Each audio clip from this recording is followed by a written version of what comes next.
কাছে সেই প্রতিশ্রুতিবদ্ধ হতে হবে যে প্রভু আমি নতুন বছরে তোমার পবিত্রতা অর্জনে যেন সক্ষম হতে পারি। হালেলুয়া। হালেলুয়া।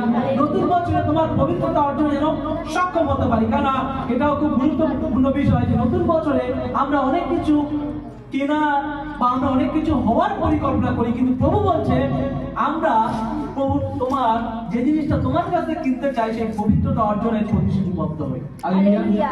যেন সেটা কিনতে পারি। 3 নম্বর যে বিষয় হচ্ছে ঈশ্বরের উন্মোচিত পরিকল্পনা।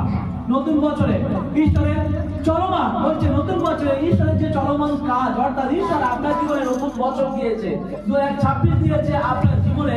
এখনো আপনি যে মণ্ডলীতে বসে রয়েছেন, এখনো আপনার হৃদয়ে ঈশ্বরের নিঃশ্বাস প্রশ্বাস দিয়ে রেখেছে। হালেলুয়া। হালেলুয়া। হালেলুয়া। বলছে নতুন বছরে ঈশ্বরের যে চলমান কাজ আছে আপনি তার সহিত যুক্ত রয়েছে। হালেলুয়া। হালেলুয়া। এখনো আপনি পৃথিবী থেকে যান নাই, আপনি এখানেই রয়েছেন। ঈশ্বরের কাজে আপনি এখনো যুক্ত রয়েছেন। বলছে নতুন বছরে ঈশ্বরের চলমান কাজে আপনি অংশীদার হয়েছেন।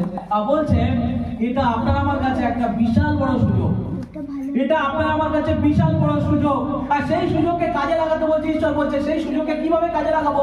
বলছে সামনে যে আশা রয়েছে, বলছে সামনে যে আশা রয়েছে সেই আশা হচ্ছে নতুন স্বর্গ ও নতুন পৃথিবীর দিকে তাকিয়ে থাকা। হালেলুয়া। হালেলুয়া। হালেলুয়া।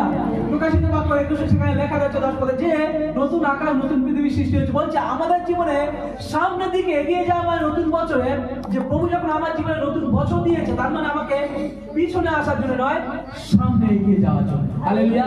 আর সেই সামনে এগিয়ে যাওয়ার বলছে আপনাকে আমাকে গতিশীল করে দিয়েছে, আপনাকে এক জায়গায় স্তব্ধ করে দেয়নি। অর্থাৎ আপনি মারা যায়নি, আপনি চলমান রয়েছেন, আপনি জীবিত রয়েছেন, আপনি চলমান রয়েছেন, খ্রিস্টের সহিত অংশীদার হয়ে রয়েছেন।